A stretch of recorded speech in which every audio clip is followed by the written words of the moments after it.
সংস্কারের প্রস্তাব কবে দিয়েছে? প্রথম সংস্কারের প্রস্তাব 2016 সালে দিয়েছে।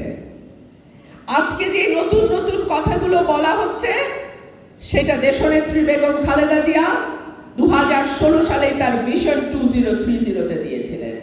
পরবর্তীতে বিএনপির অ্যাক্টিং চেয়ারম্যান জনাব তারেক রহমানের নেতৃত্বে 27 দফা, 31 দফা, দফায় দফায় আমরা সংশোধন, সংস্কার, পরিবর্তিত বাংলাদেশ, নতুন বাংলাদেশ, যেই কথাগুলো আজকাল নানান দল বিভিন্ন সময় ব্যবহার করে, এই সকল কিছুর জনক এবং এই সকল কিছুর স্বপ্নদ্রষ্টা বিএনপি এবং তার অ্যাক্টিং চেয়ারম্যান জনাব তারেক রহমান।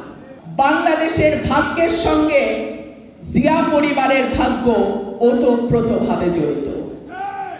সেই কারণে যখন বাংলাদেশ খারাপ থাকে, বাংলাদেশের মানুষ কষ্টে থাকে, তখন শহীদ প্রেসিডেন্ট জিয়াউর রহমানের পরিবারও কষ্টে থাকে। বিএনপির অ্যাক্টিং চেয়ারম্যান জনাব তারেক রহমান স্পষ্টভাবে বলেন যে আমাদের সংগ্রাম, আমাদের লড়াই এখনো শেষ হয় নাই। কেউ যদি মনে করেন আওয়ামী লীগ বিদায় হয়েছে, আমাদের লড়াই শেষ হয়ে গেছে, তাহলে অনেক বড় ভুল হবে। এখনো কিন্তু আমরা মানুষের ভোটের অধিকার আদায় করতে পারি নাই। এখনো কিন্তু আমরা মানুষের পছন্দের প্রতিনিধিকে নির্বাচিত করতে পারি নাই। এখনো কিন্তু আমরা একটা জবাবদিহিতামূলক সরকার প্রতিষ্ঠা করতে পারি নাই। এখনো বাংলাদেশ অনির্বাচিত অন্তর্বর্তীকালীন সরকারের হাতে আছে। টানা সপ্তমবারের মতো বেস্ট টিস্যু পেপার ব্র্যান্ড হিসেবে স্বীকৃতি পেয়েছে বসুন্ধরা টিস্যু। সুতরাং যতদিন পর্যন্ত না বাংলাদেশে একটি সঠিক সুন্দর নির্বাচনের মাধ্যমে একটি সরকারকে আমরা নির্বাচিত সরকারকে আনতে পারবো, ততদিন পর্যন্ত আমাদের এই সংগ্রাম, এই লড়াই, এই যুদ্ধ অব্যাহত থাকবে। কেবলমাত্র সুষ্ঠু হবে যদি বিএনপি নির্বাচনে জেতে। বিএনপি কি একবারও বলেছে আমরা নির্বাচনে জিতবো, আমরা ক্ষমতায় যাব? একবারও বলেছে?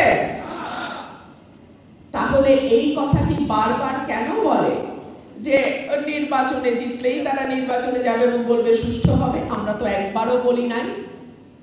তারা নিজেরাই জানে, প্রত্যেকেই তো কথা বলে, আশেপাশের লোকজনের কাছ থেকে খবর নেয়, সবাই জানে ন্যূনতম একটা সুষ্ঠু ভোট যদি হয়, ইনশাআল্লাহ শুধু